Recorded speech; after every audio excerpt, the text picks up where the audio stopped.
Hi and welcome to my water cooling update, and here's my beast right here. It's my Silverstone HTPC case. There's the DVD burner, Blu-ray, Plexter.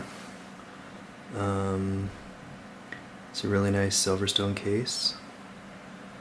HTPC case, I'm not sure the exact model number of the case. There's my 1000-watt Silent Pro Cooler Master. It's not completely silent though. It does have some buzzing. For those of you who've been watching my water cooling videos, I've made a lot of changes to my system. So as you can see, my pump's missing now. You can't see my pump because my pump's not in the PC anymore.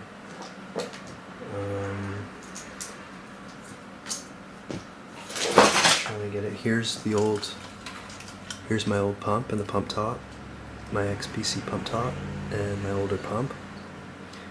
So that's gone, and I ended up buying a bunch of water cooling parts, including 2 pumps, on Craigslist. And here's my i7 cooler, and it's an EK block. I got this again with a bunch of parts, and this replaces my Zalman block, which the Zalman block, I put too much vinegar in to cool my system out. I added vinegar and it ended up creating kind of a current or whatever, or a chemical reaction, and it ended up destroying the barbs on the Zalman cooler. So that's why my Zalman water block is not there anymore.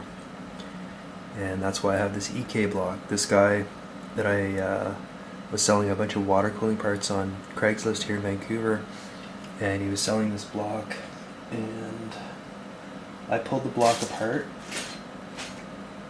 the EK block apart, and inside there are these plates. I'm trying to find them where they are. Here they are. So inside this, when you open up the EK block, you're going to find these little plates, and these plates, there's a selection of them. You have 3 to choose from, and they have these tiny slots, and what happens is the tolerances are really small inside the water block. So if you get any kind of buildup inside that, it's going to really hinder the performance of the water block. So what I did was I pulled out these plates. So there's no plate actually in the block right now, which allows the free flow of water or coolant throughout the system. So if you have an EK block and you're experiencing some problems, it's probably because you have one of these plates, pressure plates or whatever they call it, filter plates, inside your block, and it's probably gummed up and reducing the flow, and all sorts of problems could happen. You're gonna get, the least you're gonna get is reduced flow. So I don't see really having the point of these pressure plates. I mean, just for a few degrees, it's not worth it. When you could run the risk of having your system all blocked up. So anyways, I pulled one of these plates out of the system, out of my EK block. It's a Supreme block. And now the pump has to work hardly at all to pump the coolant, and I'm pumping the coolant through the EK block, and I also have a new video card. It's the Quadro NVS600. It's like the NVIDIA entry level sort of 3D rendering card, I guess you'd call it, and I'm water cooling the NVIDIA block, the Quadro card. So this coolant's block, it really isn't a good standard fit. I was only able to use 2 of the screw down bolts on the Quadro NVS600. So it's kind of a bit of an adaptation to get that cooling block onto the GPU of the Quadro NVS. But it's finally on there, and it's doing a good job of cooling. You have to be really careful because there's only two bolts holding it all together. So yeah, these are my system updates. The other thing to do is I removed the pump from my system. The pump is no longer inside my system, as you can see, and there's this big mess of hard drives, and that's because I wanted to add another hard drive just for Ubuntu only. So it's a dual boot machine, Ubuntu and Windows 7 64. And over here you can see here's my brand new pump. Well, it's brand new to me.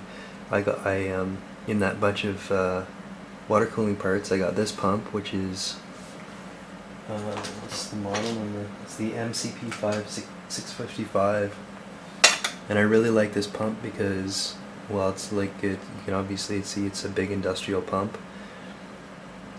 and it's got a little you can't see it because the tubing's hiding it, but in the back of it there's you can adjust the RPM of the pump. And so anyways, that's all kind of, the radiator's underneath there, and it's kind of bolted onto the side of my case. And then there's one fan, you can see that one fan as well, cooling the radiator. So that's all on the outside of my case now, so that I have a lot of free space inside to add hard drives and things like that. So anyways, there's my update. You can see I have some of the copper heat sinks that I took off my old, I think it was a 9800, and I put it on the memory chips on the Quadro NVS600. And I have a little fan that's just sitting there cooling those memory blocks. So yeah, there's my update. There's the same radiator as my old radiator. It's the same reservoir that I had before, Swift-Tech reservoir. New pump, new large 120 fan with the red LEDs there. New graphics card, water block installed to the new graphics card, and the new EK Supreme block with the filter plate removed, or the pressure plate removed, or whatever they call it, water spreader plate, etc., to accommodate all this room inside my computer that I can add hard drives and stuff like that. So I think the next thing I want to do is possibly move over to SSD drives, but there's no hurry on that. So anyways, if you have any questions on this setup, let me know. Oh yeah, the Quadro NVS600 supports whatever the new DirectX is, DirectX 10 or whatever. The one that it's supposed to, improve. What is it? I think it's DirectX 10 or 11. The new DirectX that is supposed to smooth out all of the sort of, when you see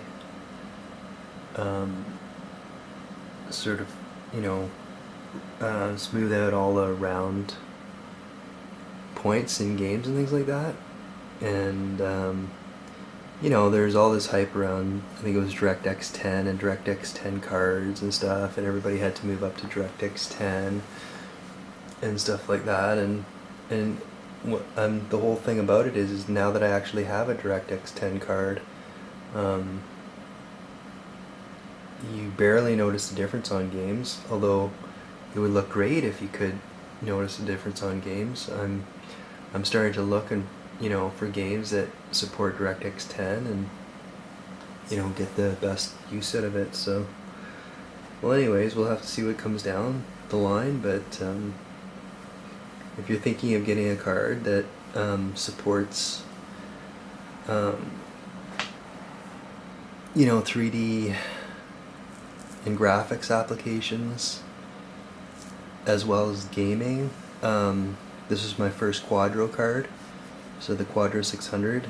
And if anybody's thinking of cooling a Quadro card, well, here I have. I think I'm basically the first one to have cooled a water-cooled a Quadro card. That's not true. I'm sure lots of people have cooled the Quadro card, and the really nice Quadro cards too. I mean, this is just the absolute basic Quadro card.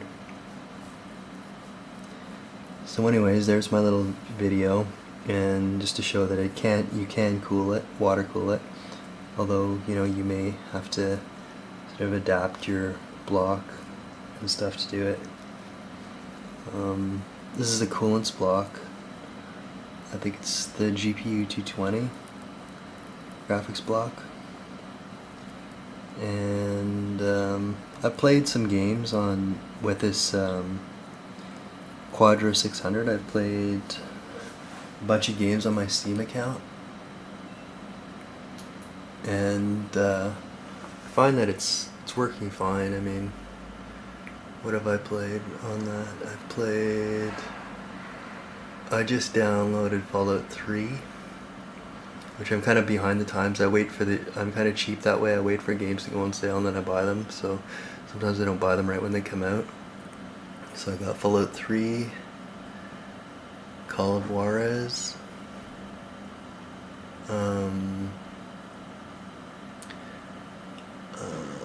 Prototype.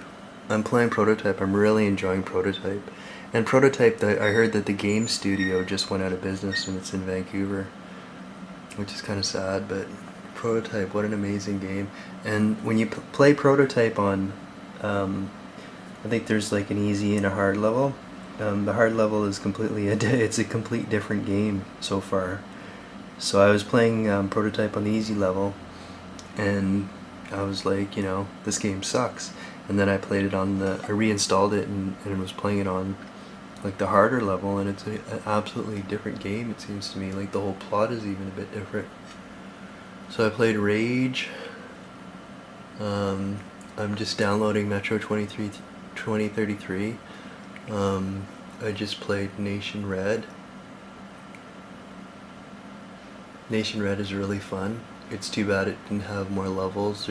There's so much that could have been done with Nation Red to make it a better game, but it's still, it's a good game, but I mean, it is only worth a couple dollars. I don't think it's worth like $20. So anyways, that's my video update. Haven't been making a lot of videos for YouTube lately. As you can see, I'm the king of like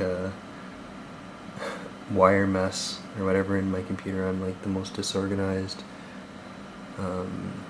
cable management person you can imagine. I'm not like the poster boy for cable management, that's for sure. So, and so yeah, I don't know, I guess I'll start making videos again. It's been a while, but spring is here. So anyways, I hope you enjoyed this video. Thanks for watching.